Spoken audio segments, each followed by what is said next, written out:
Il piatto blu di Anna Di Leo. Ci pensavo a quel nonno che non avevo conosciuto, ogni volta che il mio sguardo si posava sul grande piatto blu. Il piatto del nonno, come chiamavamo affettuosamente in famiglia la mitica reliquia. Stava appeso, ora in un angolo del mio studio, proprio sopra il cassettone di noce ereditato dalla nonna, di cui porto il nome. Lo vedevo da sempre quel piatto, aveva fatto parte della mia vita fin dal primo giorno, insieme al viso serio di mio padre, alla dolce voce della nonna, agli occhi neri e ridenti della mamma e alle sue labbra che sfioravano con tenerezza le mie guance. Di questo ero sicura. Dopo i volti e le voci delle persone care, erano stati gli oggetti più amati dalla mia famiglia a entrare nel raggio visivo del mio sguardo di neonata, poi di bambina, di ragazza, di giovane donna. Le fotografie, i libri, le lampade, le collezioni di antichi pastori per il presepe, gli stampi di terracotta smaltata per la cotognata e la rossa parata di pentole di rame sempre tirate a lucido. Tutte quelle care cose e molte altre avevano preso parte della vita di nonni, zii e cugini. Ognuno ne aveva avuto cura e riguardo e se ad alcuni era capitato, per fatalità o accidente, di rovinare la pagina di un libro o di mandare in frantumi un bicchiere, tutti però avevano aggiunto qualcosa di utile e di bello. La mia famiglia e io stessa ora aveva sempre coltivato la memoria e con essa l'affettuoso ricordo del passato familiare, che riposava anche negli oggetti, preziosi o umili che fossero, e infatti si tramandavano di generazione in generazione. I ricordi dei compleanni e delle festose vendemmie, dei corteggiamenti e dei matrimoni, e non solo le finissime tabacchiere smaltate, ma anche le giare di terracotta per l'olio, gli occhialini da teatro, la lettera autografa di Garibaldi, croci di malta cucite a nastri di raso e mestoli di rame, minuscole borsette d'argento e gee e orologi a cucù. Nel tempo questi oggetti avevano conosciuto diverse case, ma erano sempre stati curati da familiari amorevoli mani. Tra tutte queste presenze, una aveva sempre occupato un posto di riguardo nelle case in cui aveva vissuto la mia grande famiglia, in soggiorno, in uno studio o in salotto. Il grande piatto blu appartenuto a miei nonni paterni era sempre stato esposto sulla parete più luminosa e sul piano di legno più lucido, e questo perché nella costellazione affettiva familiare aveva finito per prendere il posto del caro avo, a cui la sua esistenza si era inscindibilmente legata in una spaventosa notte d'inizio secolo. Il piatto del nonno era un enorme e pesante piatto da portata della Compagnia delle Indie Olandesi, ovale, la cui decorazione, eseguita con esemplare perizia da uno sconosciuto maestro ceramista, mostrava, delineata in blu sullo sfondo avorio, una scena di caccia alla tigre, con tanto di elefanti in corsa, indigeni in turbante, cani che inseguono la belva e una lussureggiante vegetazione orientale, ricca di palme e salici.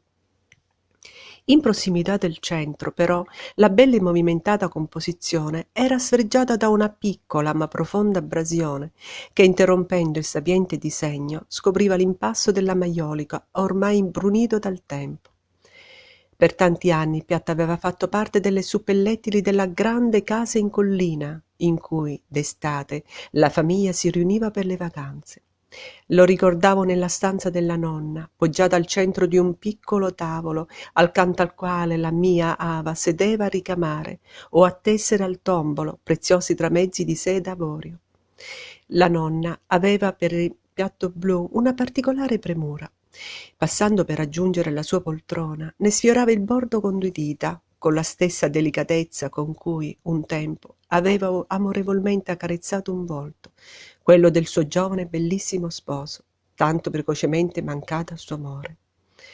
In quella stanza, seduta su uno sgabello, avevo ascoltato favole e racconti, imparato a infilare un ago e a ricamare piccoli fiori a punto croce. Avevo ricevuto lezioni su come apparecchiare la tavola e mi era stato svelato, ma ricorda che è un segreto, il giusto procedimento per preparare il parfait di mandorle, un vanto di famiglia, quasi quanto la lettera di Garibaldi. Poi, in un sereno giorno d'estate, profumato di gelsomini e pomelie, quando ero poco più di una bambina, la mia strada e quella della nera signora si erano silenziosamente incrociate per la prima volta.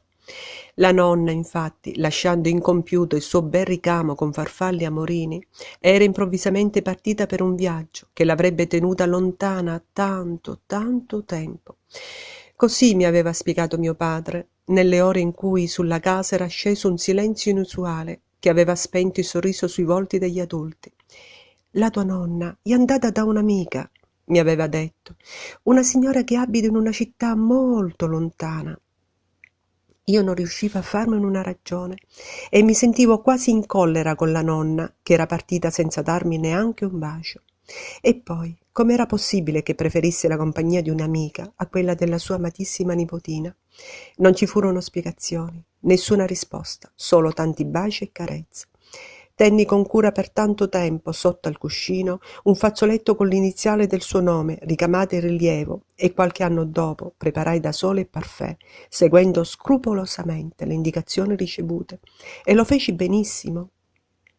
Poi, in seguito, all'improvvisa e inusitata partenza della nonna, il grande piatto blu era arrivato a casa nostra, in salotto, là dove per tanti anni l'avevo ancora visto, appeso ad una delle pareti, accanto alla grande poltrona di pelle in cui mio padre si sedeva a fumare e a leggere i suoi libri, la stessa in cui stavo seduta ora, nella mia nuova casa, a leggere ancora una volta uno dei racconti del mio autore preferito.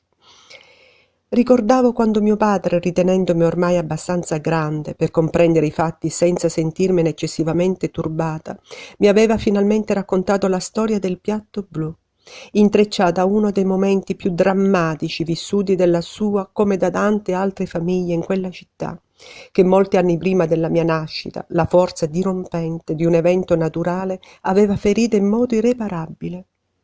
Moltissime vite erano state spezzate e tante altre segnate per sempre, così come era avvenuto anche per le case, per gli oggetti, per il grande piatto blu. Il piatto, infatti, era l'unico oggetto riemerso quasi integro dalla casa del nonno, polverizzata, come tutte le altre case della città, dalla violenza del grande terremoto. Il piatto e il nonno, dunque, perché, come il piatto, anche il nonno allora, appena ventenne, era riemerso sano e salvo dalle macerie di quel disastro epocale, che aveva distrutto con le altre anche la sua bella casa. Solo tanta paura e qualche ferita superficiale, qualche piccola abrasione e nient'altro. Il nonno come grande piatto, quasi un miracolo, si diceva in famiglia. Mio nonno aveva poi raccontato ai suoi figli di quella spaventosa notte e mio padre l'aveva raccontata a me, cercando di rievocare così come l'avevo udito il ricordo ancora pieno d'angoscia di chi aveva vissuto l'orrore di quella notte sulla propria pelle. Mi aveva raccontato del panico e dello sbigottimento che si era impadronito di ogni persona, di come la terra aveva scosso con indicibile furia case e chiese, strade e ponti, di come aveva battuto muri, sepolto persone e cose, aperto voragini, sommerso di macerie le piazze. Mi aveva descritto l'improvvisa onda di maremoto che aveva travolto i superstiti alle prime ore di un'alba livida e ritirandosi aveva lasciato sulle macerie corpi di annegati e di pesci, e del silenzio mortale che infine era sceso sulla città rotto da pianti dei sopravvissuti e da lamenti strazianti dei sepolti vivi. Mi aveva raccontato del nonno, sepolto per 2 giorni sotto le macerie della sua casa e pianto disperatamente dai suoi genitori, come fosse morto, ma che invece era sopravvissuto ed era stato salvato. nudo, con addosso solo i brandelli del gilet di raso che aveva indossato poche ore prima del disastro per la serata di gala al teatro, nudo e con il grande piatto blu stretto a petto. Avevo visto al Gran Camposanto le distese di tombe e le cappelle in cui le lapidi, tutte, avevano la stessa data, 28 dicembre 1908. Famiglie intere, grandi e piccini, adolescenti e vecchi, una città di morti dentro un'altra città di morti. Avevo letto tanto sul terremoto, ascoltato i racconti tramandati dagli avi, avevo visto le fotografie d'epoca, letto i resoconti redatti dai giornalisti che nei giorni successivi giunsero sui luoghi del disastro, ma solo là, di fronte a quelle antiche sepolture e a quella data ripetuta all'infinito, avevo percepito la spaventosa misura di quel disastro immane. In quella tragica notte la nera signora aveva falciato in 38 secondi la vita di più di 80.000 persone, un intero e immenso campo di grano. 80.000 fragili vite sorprese nel sereno abbandono del sonno erano state spazzate via, annientate. Ma non il nonno, no.